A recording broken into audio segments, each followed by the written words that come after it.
우리 시장에서 10배 이상 올라간 종목들이 굉장히 많더라고요.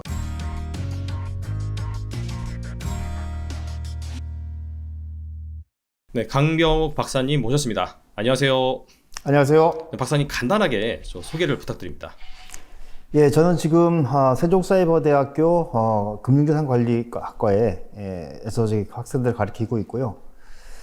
제 이력을 잠깐 좀 소개를 드리면, 제가 이제 89년에 증권회사에 처음에 입사를 해서 한 10여 년 좀 넘게 그 증권사에서 일을 했었습니다. 당시에 네. 지금으로 보면 하나투자증권, 삼성증권, 그리고 이제 외국계의 그 ING 베어링, 이렇게 그 일을 했었고요. 그 이후에 이제 학위를 받고 난 다음에 이제 쭉 학교에서 학생들 가르치고 있고, 그 다음에 책을 쓰고 있고, 또 이제 중요한 것은 그 사이에 방송도 2002년부터 지금까지 계속 해오고 있고, 네네.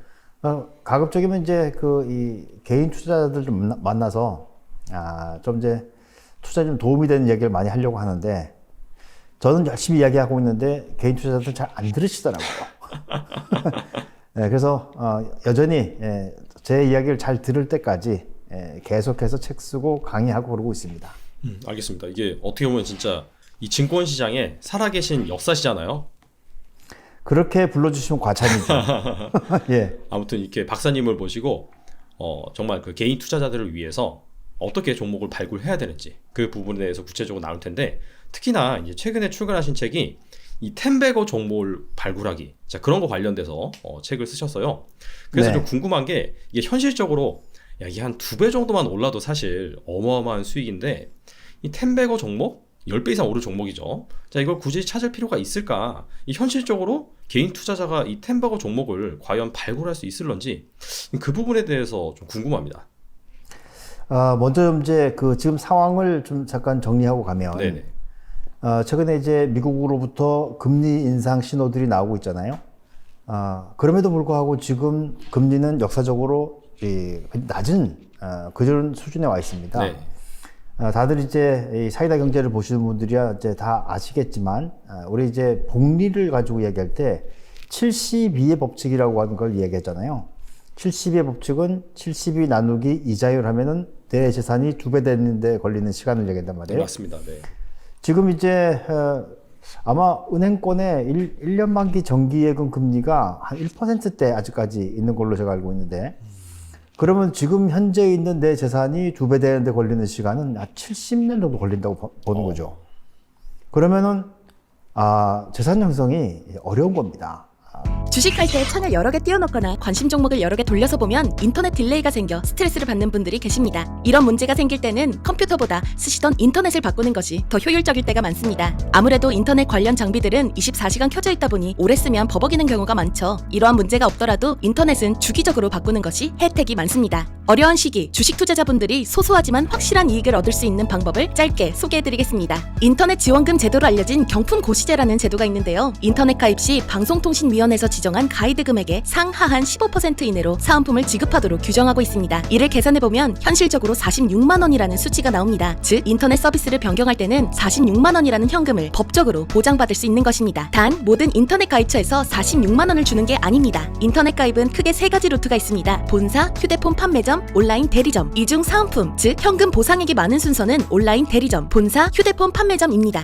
주식 투자에서 인터넷 속도와 품질이 무척 중요한데요. 품질은 안정돼 있는지, 요금은 적당한지 종합적으로 비교해야 합니다. 주식과 비슷하죠. 하지만 주식 공부할 시간도 모자란데 인터넷 관련 정보를 개인이 하나하나 알아보고 내게 맞는 서비스를 찾기란 쉽지가 않습니다. 오늘 추천하는 업체는 아정당 통신인데요. 아정당은 2021년도에만 4,000개가 넘는 후기, 가입 회원수가 18만 명 이상인 온라인 대리점입니다. 특히 직장인이 이용하기 간편합니다. 다른 업체와는 달리 365일 공휴일 가리지 않고 오전 8시부터 무려 저녁 10시까지 상담을 하기 때문에 주간에 시간 내기 힘든 분들에게도 유의하죠. 또 아정당 통신은 자체 유튜브 채널을 운영하고 있는데요. 약 4만 명 이상의 구독자를 보유하고 있습니다. 채널 내에는 인터넷 100메가, 500메가 속도 비교, 통신비 할인 방법 등 인터넷 가입 전 알아두면 좋은 정보를 제공합니다. 아정당 유튜브를 구독만 해도 아이폰, Z 플립 등 100만 원 경품의 이벤트를 증정하고 있으니 꼭 참여해보시길 바랍니다. 단순히 우리가 늘 쓰는 인터넷 바꾸기만으로 3년마다 46만 원의 합법적인 고정 수입을 창출하는 방법을 안내해드렸습니다. 아정당은 인터넷 말고도 여러 가전제품 렌탈도 제공하고 있어 최대 3 30만 원까지 받으실 수 있습니다. 주식 손실의 아픔을 조금이라도 달래는 팁이 되길 바랍니다. 그래서 이제 속된 말로도 이제 이생망이라고 하죠. 이번 생은 망했다.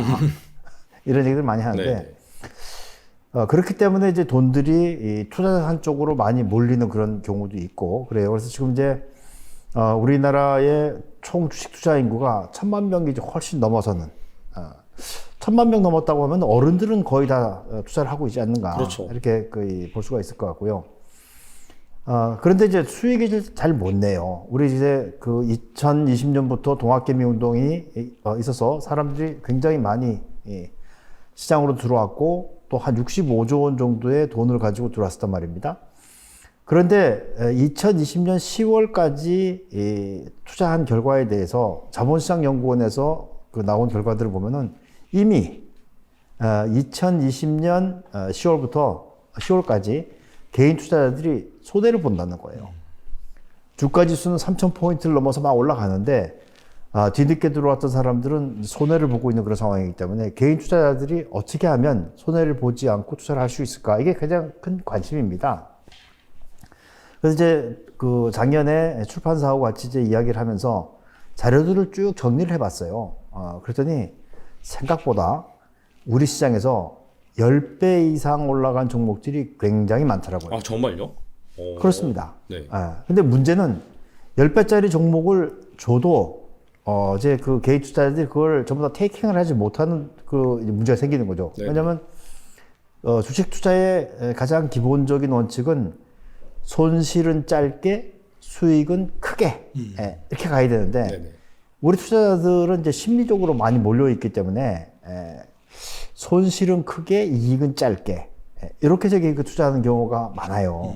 그래서 이 텐베거가 나오는 상황이라든지 아니면 텐베거의 어떤 기본적인 특성을 알고 그 다음에 이제 그 수익을 낼 수 있는 방법을 그 우리가 이제 좀 연습을 한다면 누구나 10배짜리 종목을 내가 가질 수 있다. 요게 이제 저기 그 제 주장입니다. 알겠습니다. 근데 생각보다 그 자료 조사를 해봤을 때 텐베거 종목이 많이 나왔다라고 하셨는데 네. 궁금한 게 그럼 한 몇 년에 한 번 정도 나오나요? 과거에는 뭐 한 10년 주기 이렇게 나왔었는데 요즘에는 그 주기적으로 나오는 것도 짧아졌고 그리고 요즘에는 빈발합니다.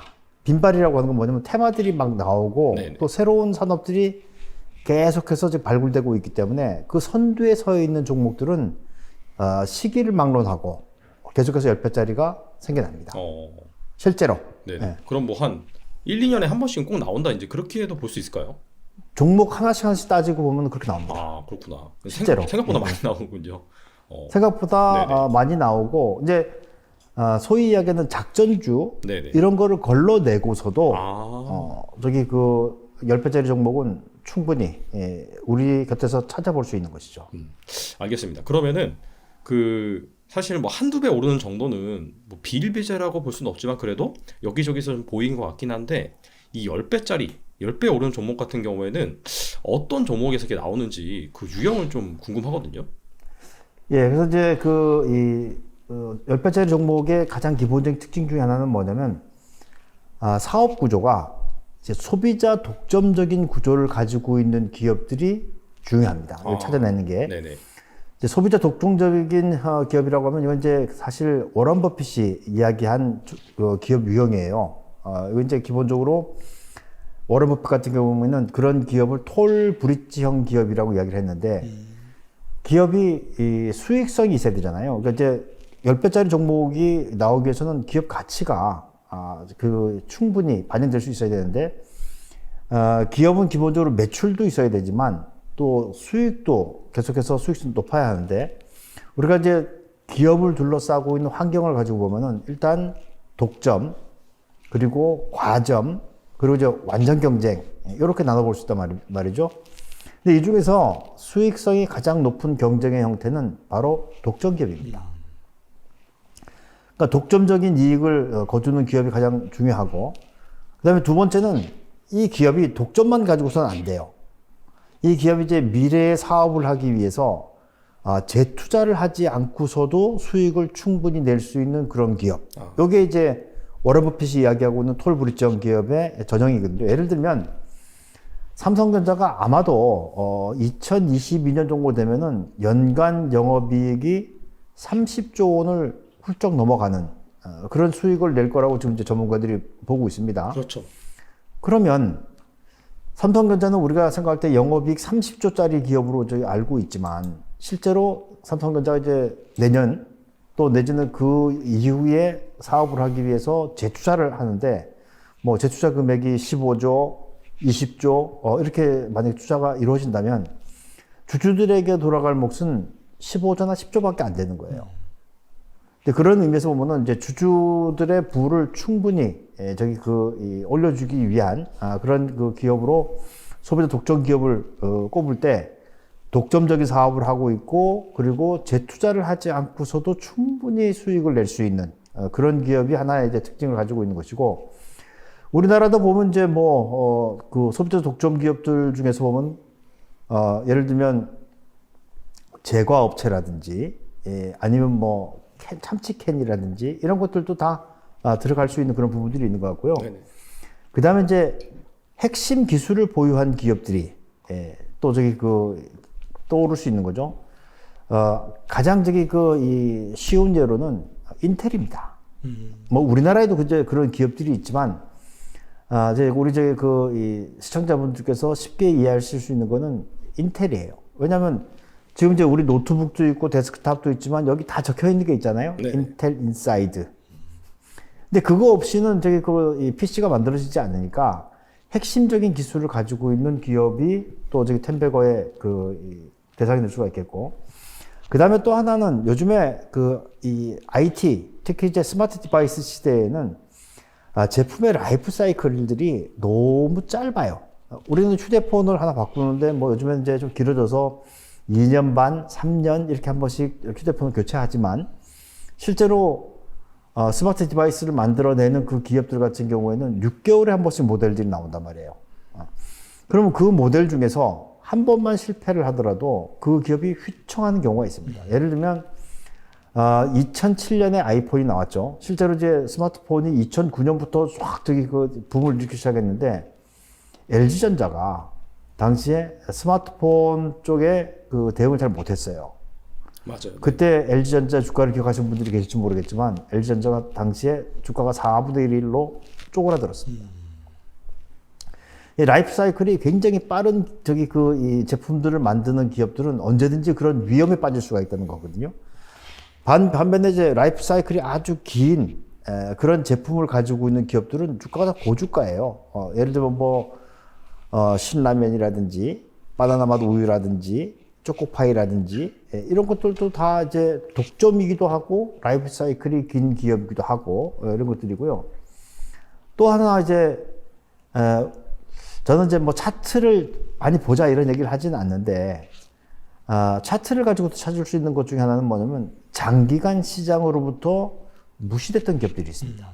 관심 밖에 있는 거죠. 네네.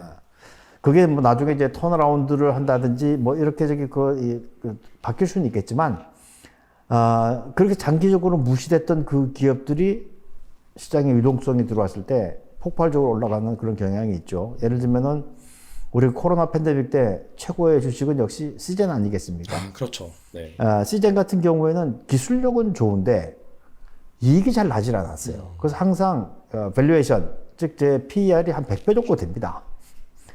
그 기간들이 한 3, 4년 정도 굉장히 길었거든요.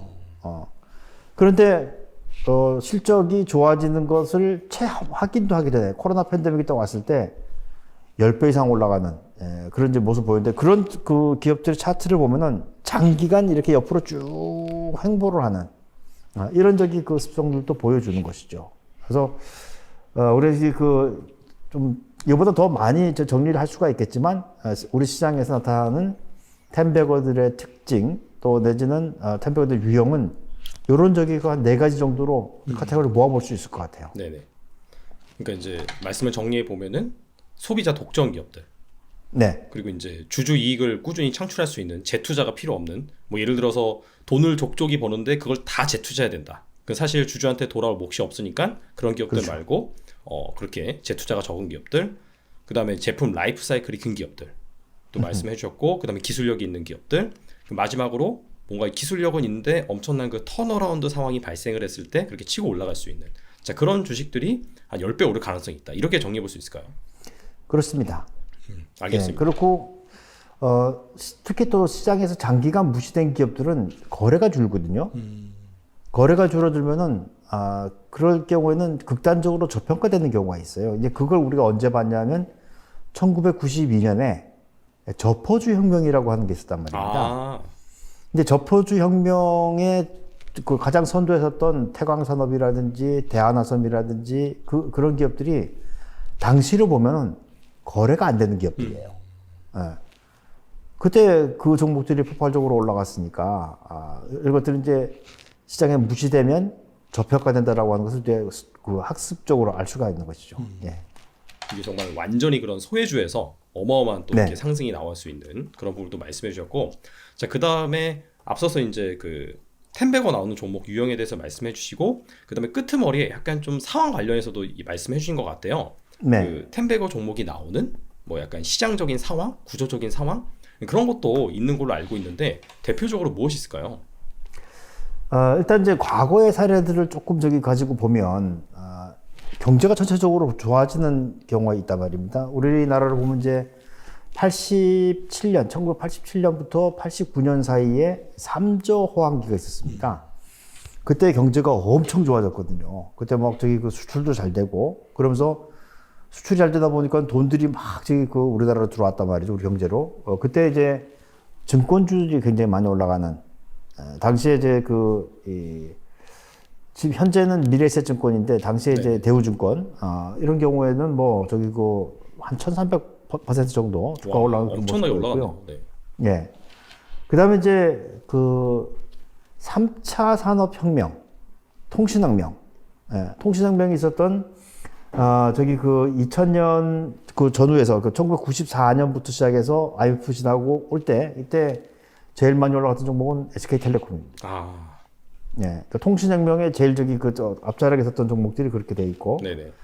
그 다음에 이제 요거는 시대 상황이 좀 벌어지긴 있지만 닷컴 버블. 예. 닷컴 버블 때도 많이 올라갔죠. 우리 이제 사이다 경제가 있는 여기가 역삼동 아닙니까, 지금? 맞습니다. 네. 요 주위에 예전에 있었던 새로운 기술이라고 있습니다. 새로운 기술. 얘기는 많이 이름은 들어봤어요. 네. 예, 지금 이제 솔본으로 바꿨는데, 네네. 그 주식이 또 엄청난 수익을 이제 보였던 것이 있고요. 그 다음에 좀 더 가보면 이제 유동성이 몰아칠 때가 있는데, 이때는 우리 이제 적립식 펀드 2002년에 우리 이제 IMF 지난 다음에 부자되기 열풍이 불었거든요.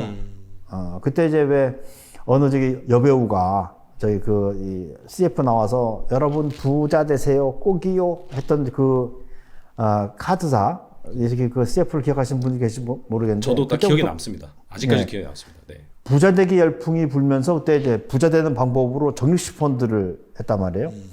이때도 엄청난, 지금으로 보면 지금 이제 현대중공업은 물적 분할해서 새로 상장이 됐지만, 네네. 지금 한국조선해양이 옛날에 현대중공업이거든요.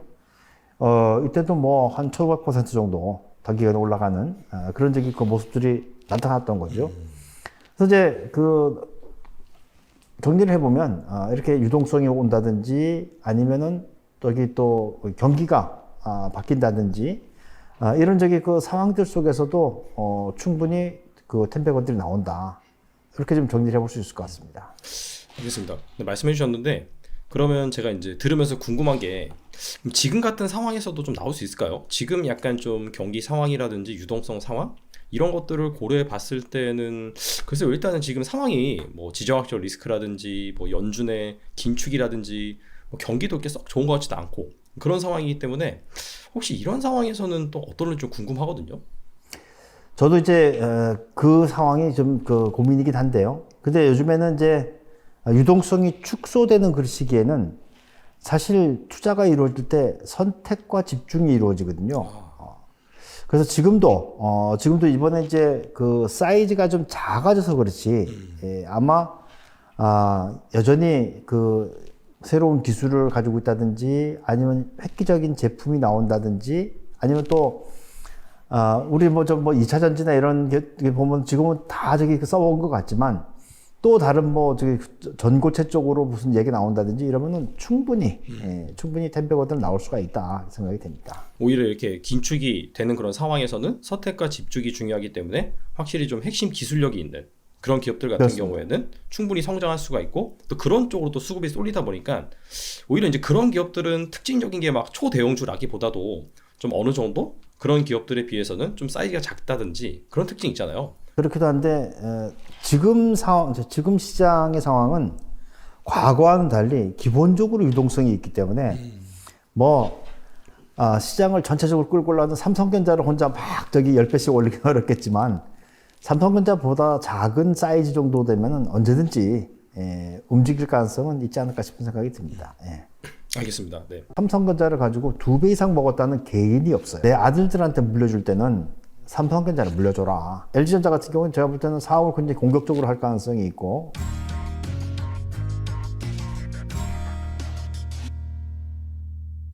그리고 이게 주식은요 사실 자기랑 궁합이 좀 맞아야 된다. 나랑 좀 맞는 종목이 있다. 이런 얘기도 좀 있잖아요. 예. 그래서 이제 사실 뭐 변동성이 정말 극심한 종목 같은 경우에는 뭐 약간 보수적인 투자자다라고 한다면 안 맞을 수도 있고 오히려 이제 자기와 안 맞는 종목을 선택을 하다 보면은 손절할 수도 있습니다. 최악의 타이밍에. 그래서 이런 텐베거 종목 유형별로 이 투자자 성향별로 이렇게 좀 고르는 방법이 있다고 들었는데 이 부분에 대해서 궁금합니다. 제가 저기 이 플로우 차트를 하나 하면서 만들어 놓은 게 있는데요. 기본적으로 이제 말씀하신 바와 같이 투자자들 중에 보면은 나는 장기 투자 성향이 있는 사람이 있고 장기 투자를 못 기다린 사람들도 분명히 있습니다. 그런 사람들이 투자를 잘못한다 이렇게 이야기하기 어려운 거거든요. 그래서 내가 성향이 장기 투자 성향인지 아니면 단기 투자 성향인지 그리고 또 장단기 중에서도 조금 이제 그 기업에 대해서 엄격한 사람들이 있어요. 예를 들면 나는 적자 기업은 투자 안 한다. 하지만 어떤 사람들은 나는 살짝 적자가 나더라도 미래의 상황이 확실히 좋아질 것 같으면 투자할 수 있다. 이렇게 이제 볼 수가 있단 말이죠. 그래서 장기 투자 성향을 가지고 있는데, 적자단 기업은 투자를 못 하겠다. 이런 분들은 이제, 제가 복리 투자형 기업에 투자를 해라. 이렇게 적어 놨는데요. 복리 투자형 기업이라고 하는 것이 바로 이제 소비자 독점 기업. 그리고 라이프 사이클이 긴 그런 제품을 가지고 있는 기업에 투자를 하는데 문제는 이거예요. 좀 전에 설명을 드렸던 초코파이라든지 아니면 신라면이라든지 이런 것들은 이미 기업 가치가 전부 다 실현이 된 거거든요. 네네. 그러니까 지금은 이제 그런 종목을 사가지고는 10배가 되질 않습니다. 그렇기 때문에 지금부터 사람들이 미래에 반복적으로 계속해서 쓸 수 있는 물건을 가진 기업이 무엇일까? 제일 먼저는 그런 물건이 무엇일까부터 생각을 해봐야 되는 거죠. 네. 그리고 그것을 만들어내는 기업은 어디일까? 이걸 찾아야 되는 거예요. 우리가 이제 제시해 줄 수는 없는 것이고, 투자자들이 전부 다 찾아야 되는데, 우리 투자자들이 가지고 있는 가장 큰 문제는 뭐냐면, 독서를 안 해요. 네. 그러니까 제가 여기서 독서라고 하는 것은 재테크 책 이런 거 말고, 미래의 어떤 이 사회의 그 모습이라든지, 미래의 어떤 기술이라든지, 이런 거에 대해서 좀 그 책을 통해서 공부를 해야 되는데, 요즘에는 보면은 문자 받아서 투자하시는 분들이 많기 때문에 이런 것들을 제가 좀 지양을 해야 되겠다, 이런 생각이 들고요. 그 다음에, 내가, 흑자, 기업 중에서도 보면 이제 좀 단기 투자를 하시는 분들이 있을 수가 있단 말이에요. 이런 분들 같은 경우에는 이제 경기 순환을 따라가는 것이 좋습니다. 근데 우리가 이제 경기 순환할 때 경기 회복기, 그 다음에 성장기, 성숙기, 또 세태기, 이런 식으로 구분을 하는데, 텐베거는, 제가 볼 때는 그 경기 회복기 초기에 나옵니다. 그러니까 다들 이제 우리가 다 이 학습적으로 알고 있는 것이, 경기라고 하는 것이 이 움직이기 시작하려면은 제일 먼저 기초 소재라든지, 그렇지 않으면 물건을 실어 나르는 것들이 먼저 선행이 돼야 되는 거거든요. 그러다 보니까 이제 운송주들, 운송이라고 하면은 해운, 육운, 항공, 이렇게 나오는데, 그 중에 이제 제일 큰 단위로 실어 나르는 것은 해운주잖아요. 그렇죠. 그 해운주. 그 다음에 이제 산업이 좀 바뀌었다고는 하지만, 그럼에도 불구하고, 소재 산업들. 예를 들면 뭐 석유화학이라든지 철강이라든지, 이런 쪽에서 이제, 저기 이 단기, 그 실적이 나면서도 좀 단기적으로 보시는 분들은 그쪽으로 가는 게 좋은데, 지금 말씀드렸던 세 가지 업종 중에서 반드시 어디에서 나옵니다는 말하기가 어렵습니다. 왜냐하면 상황에 따라서 계속 이 템베고가 나오는 업종이 바뀌었거든요. 어떨 때는 그렇죠. 해운에서 나왔고, 어떨 때는 석유화학에서 나왔고, 또 어떨 때는 철강에서 나왔고, 그러니까 셋 중에 하나는 나올 수가 있으니까 요거 이제 좀 놓고 보시면 될 것 같고요. 그리고 이제 적자가 난 기업을 투자를 할 수는 있는데 내가 또 장기 투자 성향을 가진 사람들이 있잖아요. 이런 분들은 이제 기업의 턴어라운드를 좀 지켜보는. 왜냐하면 기업 가치라고 하는 것이 바뀔 때는 3년, 5년 정도의 기간을 가지고 바뀌는 거거든요. 그러니까 우리가 이제 오해하는 것들이 기업 가치가 굉장히 빨리 바뀐다고 생각하시는 분들이 많아요. 어떤 기업이 3개월 내지는 6개월 사이에 기업 가치가 극적으로 바뀌었다. 부도밖에 없습니다. 그러니까 기업이 좋게 바뀌기 위해서는 3년, 5년 정도의 기간을 가지고 바뀌니까 이런 건 이제 턴어라운드 기업들 찾아보시는 게 좋을 것 같고, 그 다음에 이제 적자난 기업 중에서도 내가 단기의 승부를 보고 싶다. 이런 분들은 이제 조금 공부를 좀 더 많이 해야 되겠지만 신약 개발이라든지 아니면 신기술 개발이라든지 그쪽에서도 기대감에 의해서도 그 템베고가 나오는 경우가 많이 있으니까 그렇게 좀 내 성향이 어떤 사람인지에 따라서 가보시는 게 좋을 것 같고, 근데 또 투자를 해보면은 사람들이 또 다중성이 있잖아요. 맞아요. 나는 반드시 복리 투자에게만 해야 되느냐? 뭐 어떤 사람들은 나는 복리 투자형이기도 하지만은 또 그 신약 개발 쪽도 하고 싶다. 이런 분들이 분명히 있을 수가 있는 거거든요. 이럴 때는 투자 비중을 조절하시라. 그래서 조금 위험성이 큰 데는 투자 비중을 좀 줄이고, 좀 상대적으로 덜 위험한 쪽에는 투자 비중을 좀 많이 가져가 있고, 이렇게 하면은 아마도 균형 있는 투자가 되지 않을까 생각이 됩니다. 알겠습니다. 이게 진짜 투자를 오래 하다 보면 잘 알거든요. 자기 진짜 성향에 맞는 그런 종목을 잘 골라야지. 왜냐면은 똑같은 종목을 투자를 하는데 누구는 손해를 보고 또 누구는 수익을 올린단 말이에요. 그런 부분이 정말 그런 자기 투자 성향을 잘 알고 자기가 맞는 종목을 잘 골라야지 정말 성공한다는 그런 의미인 것 같습니다. 그런 차원에서 제 생각에는 약간 좀 뭐 초보 투자자라든지 약간 좀 주식을 제대로 아직 투자 안 하신 분들 같은 경우에는 방금 말씀하신 소비자 독점형 그런 기업을 아예 그냥 장기적으로 쭉 들고 가는 것도 괜찮은 선택인 것 같네요. 그러니까 이제 워렌 버핏이 소비자 독점형 기업 중에서 가장 대표적으로 꼽는 종목이 코카콜라거든요. 그렇죠. 코카콜라는 뭐 버핏도 죽을 때까지 안 판다고 했으니까. 네네. 그렇게 장기적으로 끌고 가는 게 필요한 거죠. 사실 삼성전자 같은 경우에 우리가 이제 80년대 중반부터 반도체를 했잖아요. 네네. 근데 그 사이에 이제 부침이 있었지만은 우리 IMF를 지날 때 1998년에 삼성전자의 주가는 3만 원대였습니다. 근데 이게 이제 99년에 주가가 올라가면서 18만 원이 됐을 때 네네. 90% 부상증자를 했어요. 그런 적이 있었군요. 예. 그리고 그 이후에 액면 분할하기 전에 250만 원까지 갔거든요. 네네. 그러니까 처음에 98년에 그러니까 액면 분할하기 전에 주식 가지고 있던 사람들은 주가가 5만 원이 된 거랑 똑같은 거예요. 그러니까 이거는 우리나라에서 전무후무한 그런 이 수익률입니다. 사실은. 근데 제가 오랜 기간 주식시장에 있으면서도 사람들 물어보면 삼성전자를 가지고 2배 이상 먹었다는 개인이 없어요. 예. 그러니까 이제 수익을 다 잘라 먹은 거죠.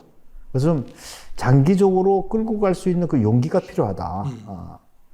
요즘에 이제 워낙들 이 저금리에 살다 보니까 10%만 올라가도 사람들이 안달을 합니다. 왜냐면 10%면 10년치 이자잖아요. 그러니까 제발 좀 그런 잘못된 생각을 좀 빼버렸으면 좋겠어요. 주식 투자하면 보통 요즘에 2배, 3배짜리는 언제든지 나오는 거 아니겠습니까? 그렇죠. 우리가 이제 원하는 것은 10배짜리를 한번 도전해서 한번 가져보는 거. 그게 이제 이 텐베거 발굴 프로젝트의 이 목적이니까 한번 좀 길게 끌고 가면 충분히 그런 그 수익률들이 나올 수가 있다. 이렇게 보시면 될 것 같아요. 알겠습니다. 갑자기 박사님과 대화를 나누면서 드는 생각이긴 한데, 과거에 이제 삼성전자 예를 들어주셨잖아요. 그러면서 뭐 90% 무상 증자도 하고, 나중에 또 50분의 1로 액면 분할도 하고, 사실 그래서 수익률을 따져봤을 때 거의 뭐 그냥 뭐 수백 퍼센트, 수천 퍼센트 그 정도에 달하는 지금 14,000% 정도. 그러니까 어마어마한 건 수익률인데, 그러면 이건 뭐 사실 아무도 알 수 뭐 있는 부분은 아니지만, 아무도 알 수 없지만, 그럼 지금 상황에서도 그럴 가능성이 있을까요? 좀 궁금하긴 하거든요. 왜냐면은 대부분의 투자자들이 사실 삼성전자는 꼭 들고 가는 약간 좀 그런 분위기가 있거든요. 어떻게 보시나요? 이제 저희가 이제 농담으로들 한 얘기입니다. 농담으로 한 얘기인데, 내가 살아있을 때, 그러니까 내 생에서 좀 좋은 수익률을 보려면은 LG전자를 사고, 내 아들들한테 물려줄 때는 삼성전자를 물려줘라. 이 얘기는 뭐냐면, 삼성전자는 조금 더 장기적으로 볼 필요가 있겠다.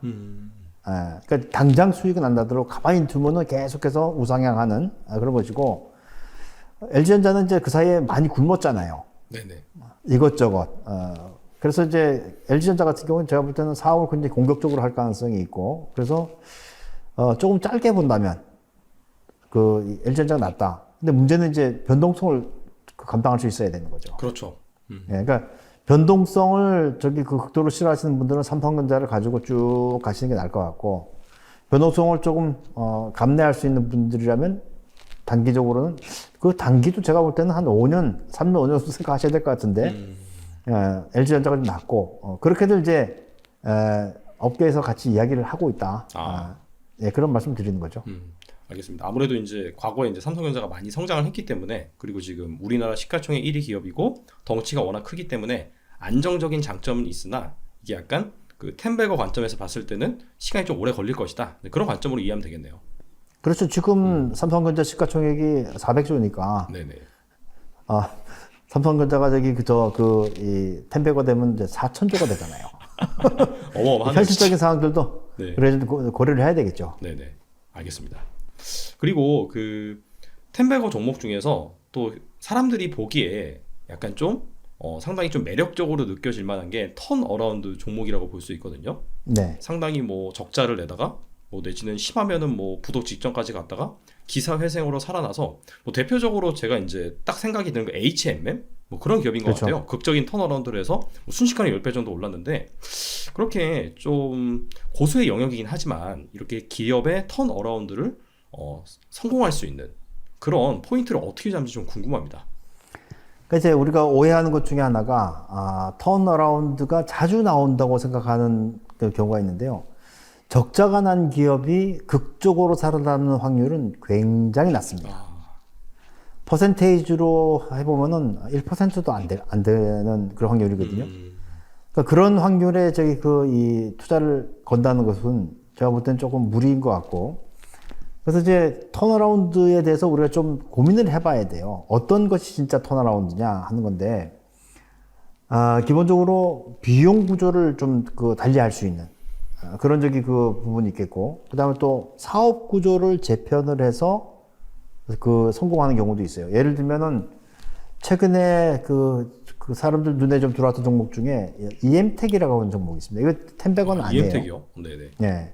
EM텍이라고 하는 종목은 원래는 이제 전자 부품을 만드는 회사였었는데, 여기가 이제 이 전자 담배 쪽으로 옮겨왔거든요. 네네. 그래서 새로운 이 사업을 하면서 제품 포트폴리오 변화가 있었어요. 그러면서 이제 주가가 이제 급등하는 그런 모습을 보인 적이 있었고, 그 다음에 이제 핵심 역량들을 다시 개발하는 거죠. 핵심 역량이라고 하면 그 기업의 장기적인 발전을 할 수 있는 역량을 얘기하는데, 모든 기업이 다 핵심 역량이 있는 것은 아닙니다. 그래서 이제 최근에 핵심 역량을 장착하고 다시 올라간 이 사례를 보면 우리나라에서는 좀 찾기가 어렵고, 일본 같은 경우 이제 후지필름 홀딩스, 네네. 네, 이런 기업들은 핵심 역량을 다시 장착을 했고요. 그다음에 이제 경쟁 환경들도 이제 개선이 되는데 이건 이제 그 기업 스스로가 하기는 어려운 이제 그런 상황이 되겠는데 제가 볼 때 우리나라에서 저희 이 턴어라운드의 가장 대표적인 기업은 사람들이 잘 모를 수 있는데요. 바로 삼성전기입니다. 아, 삼성전기요? 예. 네. 그러니까 삼성전기 이제 그 히스토리를 잘 모르시는 분들이 있어서 그런데 삼성전기 같은 경우는 원래 전기 재료 업체거든요. 그렇죠. 이 전기 재료는 사업 구조가 다품종 소량 생산을 하게 돼 있는 그런 구조예요. 그 다품종 소량 생산을 하게 되면은 규모의 경제, 규모 경제가 발생하지 않기 때문에 수익성이 떨어집니다. 그래서 IMF 외환위기가 지난 다음에 삼성그룹에 있는 그 계열사들 주가들이 다 고공행진을 했는데 삼성전기가 못 움직인 거예요. 그때 이제 삼성전기의 CEO가 바뀌면서 3대 기술 8대 제품으로 이 제품 라인을 슬림화시켰습니다. 그리고 이제 그 소품종 대량 생산 체제로 가면서 규모 경제를 발전시켜가지고 그래서 텐베거가 됐죠. 예, 턴어라운드라고 하는 것은 그런 걸 턴어라운드라고 하는 거지. 그 모두 이제 말씀하신 바와 같이 구조조정을 끝까지 갔다가 이게 뭐 죽는지 사는지도 모르고 있는 기업들이 기사회생하는 거 여기에는 너무 확률이 낮아가지고 베팅하기가 조금 좀 어려운 부분이 있는 거죠. 그래서 턴어라운드에 대한 생각을 좀 바꿔야 되겠다. 이런 생각을 하는 거죠. 알겠습니다. 그러니까 뭐 비용 구조의 혁신 내지는 뭐 아예 신사업 진출, 앞서서 이제 EM텍 사례도 말씀해 주셨기 때문에 네네. 그런 부분에 있어서 뭔가 기업의 체질이 바뀌는 그런 부분을 턴어라운드로 정의를 해야지 막 정말 거의 뭐 죽다 살아난 그런 기업들만 노리면 오히려 그 정말 죽을 수도 있다. 부도나서 그렇습니다. 나의 소중한 원금이 사라질 수 있다는 차원에서 약간 좀 그런 부분들은 구분을 하셔서 접근을 해주면 좋겠다. 그렇게 이해를 한번 해보겠습니다. 그 시간의 길이에 길고 짧음이 있을 뿐이지 틀림없이 텐베거가 나올 유동성 축소 시기에는 아무래도 선택과 집중이 이루어지려면 조금 작은 종목 쪽으로 가는 게 좋겠다. 한 3종목 정도 말씀드리고 싶은데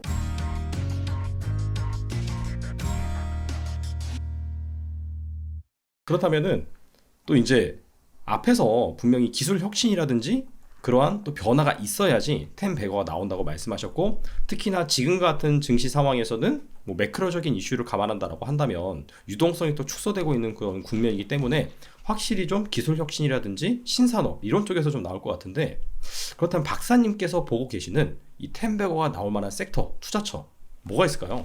제가 이제 그 책에서는 7가지 정도를 이제 꼽아놨는데 많이 아시는 부분들이 있어요. 예를 들면 네네. 뭐 2차 전지라든지 자율주행이라든지 이제 그런 걸 제외하고 그렇죠. 네. 지금 이제 우주 항공의 시대로 이제 봐야 될 것 같아요. 예를 들면 이제 그 테슬라 같은 경우 이제 스페이스 X를 가지고 지금 이제 계속해서 실험을 하고 있지 않습니까? 근데 우리가 이제 우주 항공이라고 하면은 그 로켓을 쌓아 올려서 그래서 저 뭐 우주를 여행하고 하는 것들도 많이 생각하지만 그런 거 말고도 군사적으로 한다든지 그렇지 않으면은 뭐 저기 그 우리 사실 자율주행을 하기 위해서도 기본적으로 GPS 시스템들이 있어야 되니까 소형 위성들 이런 것들 저기 많이 띄웁니다. 네. 근데 우리나라 같은 경우는 이제 자체 기술로 위성을 쌓아 올릴 수 있는 몇 안 되는 그 나라 중에 하나이기 때문에 아마 이 우주항공 산업 같은 경우는 제가 볼 때는 앞으로 무궁무진한 그런 저기 성장을 하지 않겠는가. 그래서 요즘에 UAM이라고 해서 이제 그 도심 항공 그렇죠. 이런 것도 네. 전부 다 우주 항공으로 다 저기 그 포함될 수 있는 그런 부분들이 있기 때문에 좀 관심을 가지셔야 될 것 같은데 이 중에 보면 이제 위성 항법 시스템을 갖춘다든지 그렇지 않으면 지구 관측용 저기 그 위성 사업을 한다든지 그 다음에 이제 민간 우주 산업 같은 게 스페이스X가 하려고 하는 게 이제 그런 거 아니겠습니까? 이런 것들에서 제가 볼 때는 좀 찾아보는 게 좋을 것 같기도 하고 그 다음에 또 하나 이제 영원한 과제죠. 우리가 그 기대 수명은 늘어났는데 그러다 보니까 각종 질병들이 생기게 되잖아요. 그리고 요즘에는 이제 또 환경 문제도 있고 하다 보니까 뭐 암 이런 것도 되게 많이 발생하고 그래서 제가 볼 때는 신약 개발은 계속해서 관심을 가져야 한다. 다만 신약 개발이라고 하는 것이 굉장히 많은 돈이 들고 또 장기간의 프로젝트고 하기 때문에 뭐 글로벌 빅파마가 없는 이제 우리나라에서는 어려운 일이지만 그럼에도 불구하고 이제 그 새로운 물질이라든지 이런 것들을 가지고 이제 이 기술 수출하는 경우가 있거든요. 그래서 그런 쪽에서는 제가 볼 때는 저기 충분히 우리도 경쟁력이 있다. 그걸 이제 오리지널 제품을 만들어 가지고 파는 거는 어려운 일일지 모르겠지만 그 기초가 되는 어떤 이 물질 전달 체계나 신물질 같은 건 충분히 가능성이 있다라는 생각이 들고요. 그다음에 또 한 가지는 이게 지금 최근에 정치 상황 때문에 조금 고민스럽긴 한데 우리나라는 사실 반도 국가이긴 하지만 우리는 섬나라거든요. 그래서 저는 언제든지 그 대륙 횡단철도가 연결될 것이다 이런 생각을 합니다. 이거는 이제 우리의 필요도 있지만 다른 국가들에도 다 필요가 있고 아마 작년까지도 굉장히 활발하게 이 논의가 되고 진행이 됐던 걸로 알고 있는데 대륙 횡단철도가 연결이 되면 그건 우리에게 또 새로운 기회가 올 것이다 생각이 됩니다. 그래서 그 한 세 가지 정도에 있어서는 좀 그 시간의 길이에 길고 짧음이 있을 뿐이지 틀림없이 템베코가 나올 아주 좋은 산업들로 보고 있습니다. 앞서서 말씀하신 우주항공이라든지 그다음에 뭐 생명과학, 제약바이오 이 부분은 사실 저도 공감을 하고 많은 분들이 이해를 할 것 같은데 이 대륙 간 그 횡단철도 이 부분은 좀 더 구체적으로 설명해 주실 수 있나요? 지금 사실 우리나라하고 북한하고 철도 연결하는 사업이 진행이 되고 있었어요. 여러분들 올 초에 기사 보셨는지 모르겠는데 강원도 강릉 그 위에 보면 제진역이라고 있거든요. 제진역에서 들어가는 철도를 연결만 하면 되는. 그럼 이제 그걸 타고 이 동아시아의 물류 체계가 바뀌는 거거든요.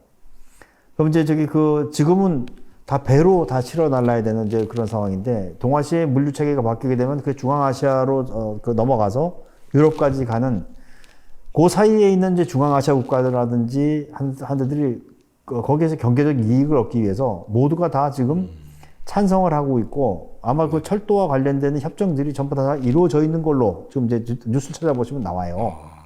그래서 대륙 횡단철도가 되면은 우리나라에서는 좀 좋은 게 뭐냐면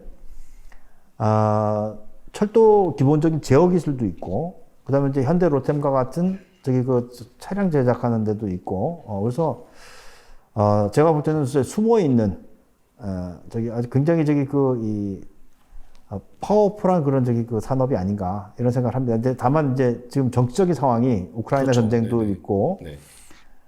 그리고 이제 지금 새롭게 들어서는 정부가 이제 과연 이제 그거를 추진할 의지가 있느냐.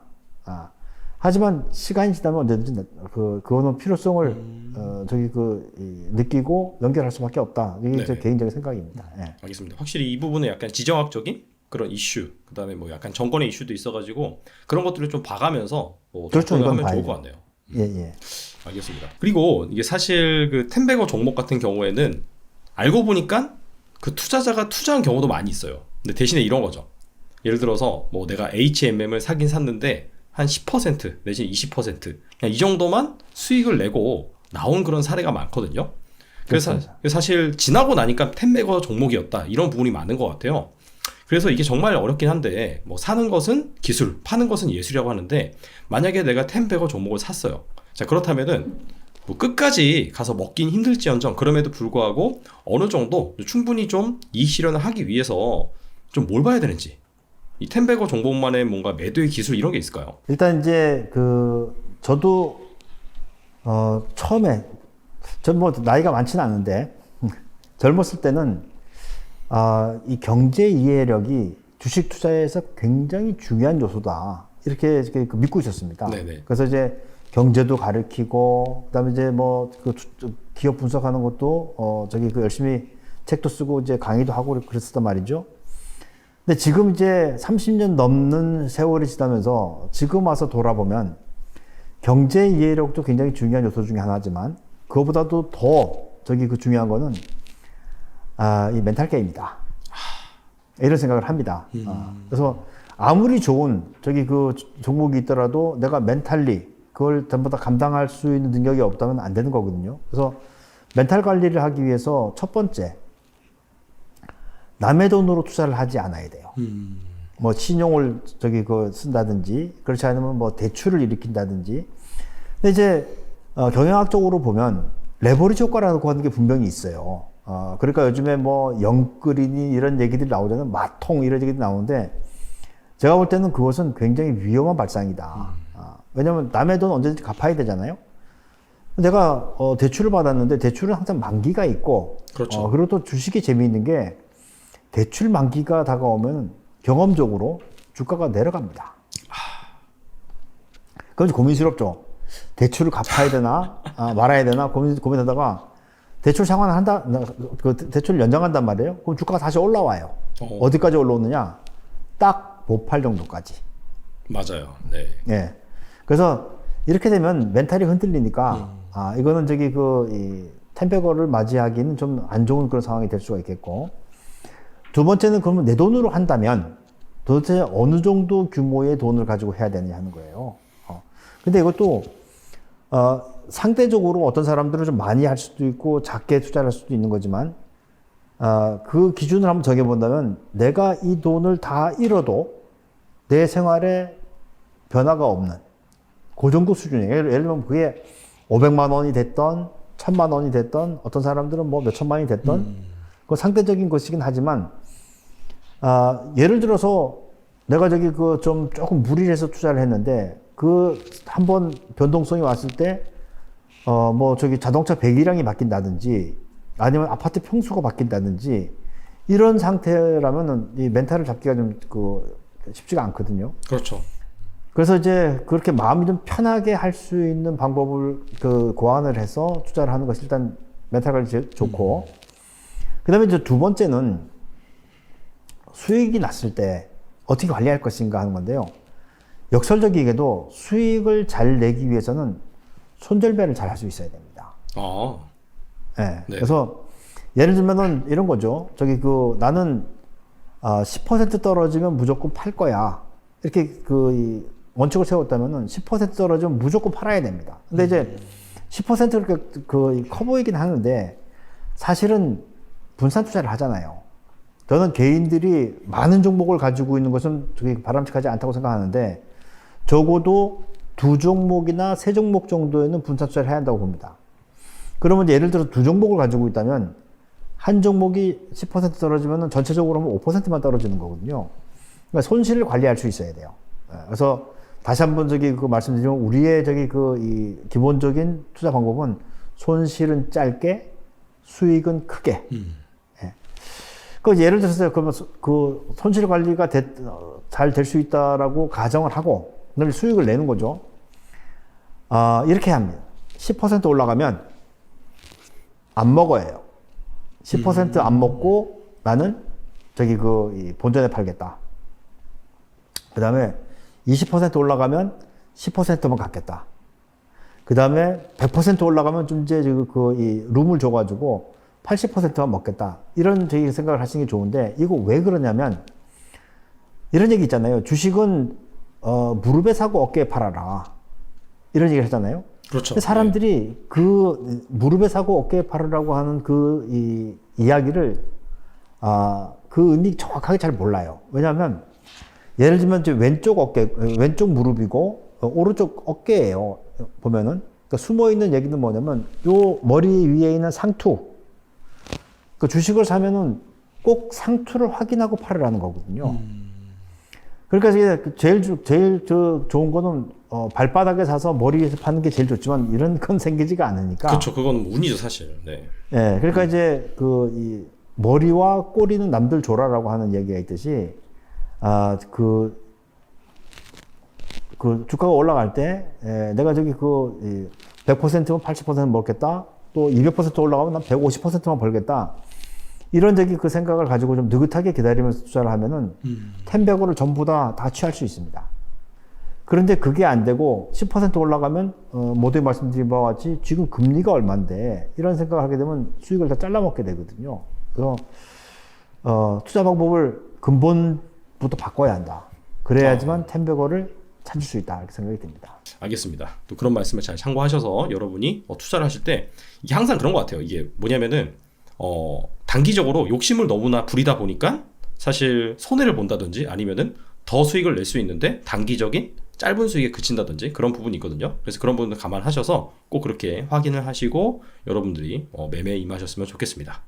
텐베거가 나올 만한 투자처 섹터에 대해서 말씀해 주셨는데 또 궁금한 것도 이런 거죠. 그 중에서 좀 경쟁력이 있는 그런 기업들 대표적으로 한 3개 정도만 그 정도만 좀 말씀을 해주시면 좋겠고 또 그 이유가 무엇인지 그 다음에 무엇보다 또 중요한 것이 이게 또 리스크 있잖아요. 그런 기업에. 그래서 그런 것까지 좀 정리를 해주셔서 말씀해 주시면 좋을 것 같습니다. 지금 이제 종목을 한 10개 정도를 저기 그 책에서는 소개를 하고 있는데 네네. 먼저 드리고 싶은 말씀은 그 종목들은 순전히 제 생각입니다. 사회적으로 합의된 게 아니기 때문에 그건 이제 감안하고 들었으면 좋겠고 네. 그리고 유동성 축소 시기에는 아무래도 선택과 집중이 이루어지려면 조금 작은 종목 쪽으로 가는 게 좋겠다. 이런 걸 생각해서 한 3종목 정도 말씀드리고 싶은데 첫 번째는 이제 우주항공. 우주항공 중에서 우리나라에서 제일 경쟁력을 가지고 있는 쪽은 이 위성항법 제어 시스템 쪽입니다. 아, 네네. 예, 그래서 이제 우리가 이제 인공위성을 띄워놓으면 그걸 다 제어하고 그 데이터들을 다 주고받고 그 처리할 수 있어야 되거든요. 그거를 이제 제일 잘하고 있는 기업이 세트랙 아이라고 하는 기업이에요. 그래서 아마 우주항공 쪽에서는 물론 하나 시스템이나 이런 아주 이 종목들도 있지만 기술력으로 본다면 세트랙 아이가 아마 제가 볼 때는 그 경쟁력 가지고 있다고 보여지고 다만 이제 이 종목 같은 경우에는 위성들이 계속해서 잘 올라갈 수 있어야 돼요. 근데 사실은 전 세계적으로 지금 위성 싸움을 하고 있기 때문에 우리는 또 아직까지는 위성 쪽에서는 1등국가는 아니거든요. 그래서 우리 기술로 계속해서 쌓아 올릴 수 있는 그런 그 환경이 됐을 때 그때 위력을 발휘할 것이다. 이런 생각을 하게 되고요.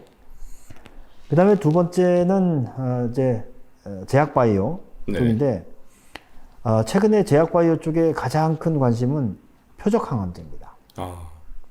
이제 우리가 이제 지금 이 항암 치료를 받을 때는 완전히 이 면역을 해체를 시키거든요. 그리고 새로 쌓아 나가는 그런 얘기를 하는데 그러다 보니까 면역을 전부 다 깨놓고 새로 또 그 면역을 만들고 하다 보니까 암 전이가 많이 발생해요. 근데 그거를 이제 하지 않기 위해서는 예를 들면 간암이면 간암 내지는 대장암이 대장암 이렇게 그 암만 딱 공격하는 그런 이 전달 체계를 가지고 있는 것이 중요하거든요. 네네. 이제 그거를 이제 제일 잘하고 앞서 나가 있는 기업은 나이백이라고 하는 기업입니다. 이제 이게 아마 올해 JP 모건 헬스케어 컨퍼런스가 있었을 때도 컨퍼런스 끝나고 난 다음에 많은 사람들이 질문을 하고 했던 걸로 알고 있는데 문제는 제약바이오는 항상 말씀드리지만 돈이 많이 들어가고 그렇죠. 네. 시간이 길어지니까 맞습니다. 그거를 견딜 수 있느냐 하는 게 그 포인트가 될 것으로 보여지고요. 네네. 그 다음에 이제 아마 뭐 지정학적인 문제라든지 아니면 정치적인 상황이라든지 이런 것들 때문에 조금 저어되긴 하지만 대륙횡단철도 쪽에서 데아티아이라고 하는 철도 시스템을 제어하는 그 기술을 가지고 있는 회사가 있는데요. 네네. 이 기업은 대륙횡단철도가 이어지면은 더할 나위 없이 좋지만 그렇지 않고 지금 이 중동지방이라든지 이런 쪽에 지금 철도들을 다시 놓고 있고 지하철이라든지 철도 이런 걸 다 부설을 하고 있는데 네네.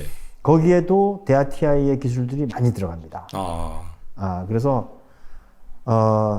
이게 아마 남북 경협 쪽으로 묶여 있어가지고 네네. 테마로는 네. 그래서 이제 뭐 서로 이제 미사일 막 쌓아 올리고 그러면은 변동성을 갖긴 한데 워낙 기술력인 회사이기 때문에 좀 관심을 가지고 지켜보셔도 되지 않겠나 이렇게 생각이 됩니다. 이게 사실 지금 뭐 분위기가 썩 좋은 분위기는 아니어서 남한과 북한이 그러니까 네. 뭐 그렇게 보면 주가 같은 경우에는 이미 기대감이 좀 없겠네요. 바닥으로 좀 볼 수 있겠네요. 지금 상황에서는.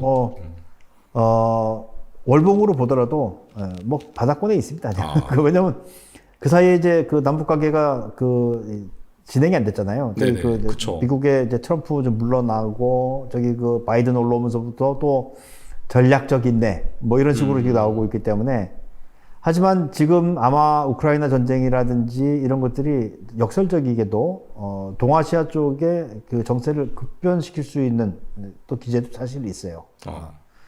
그래서 뭐 우리가 생각한 대로만 움직이지 않을 가능성이 있기 때문에 여전히 관심을 가지고 보시면 되겠고 워낙 또 그 자체가 기술력이 있는 기업으로 보여집니다. 예.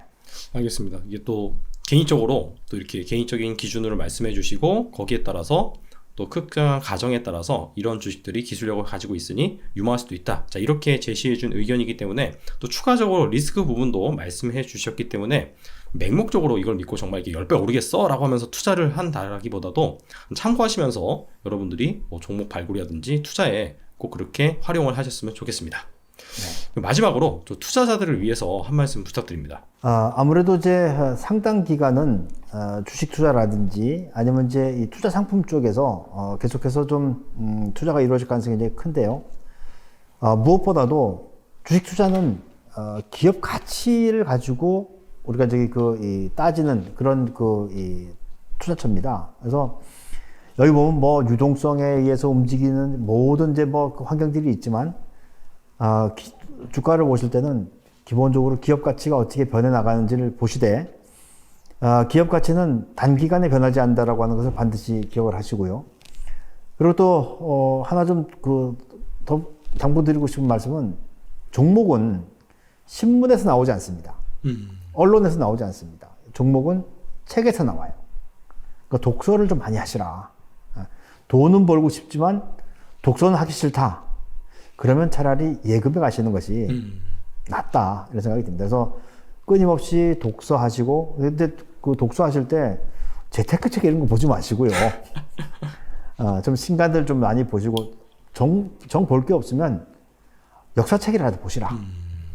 그러면은 종목이 볼 수가 있으니까. 그래서, 기업 가치와 그리고 그것을 따라잡을 수 있는 독서, 두 가지를 꼭 좀 당부드리고 싶습니다. 알겠습니다. 독서를 많이 해라. 참 마음에 와닿는 말인 것 같고 이게 사실 주식은 또 인문학이라는 그런 말이 있다고 들었습니다. 이게 네. 사실 사람을 이해하고 또 역사를 이해해야지 또 사람이 이렇게 살면서 변화해가는 그런 큰 흐름을 포착을 해서 거기에서 큰 투자 기회를 잡을 수 있는 것처럼 또 여러분께서도 또 오늘 박사님께서 말씀해주신 텐베거 종목 발굴하는 방법 그 다음에 여러분들이 또 다방면으로 독서를 많이 하셔가지고 꼭 투자해서 큰 수익 또 큰 성과 내셨으면 좋겠습니다. 네, 지금까지 강병 박사님 나오셔서 좋은 말씀 감사합니다. 고맙습니다. 네.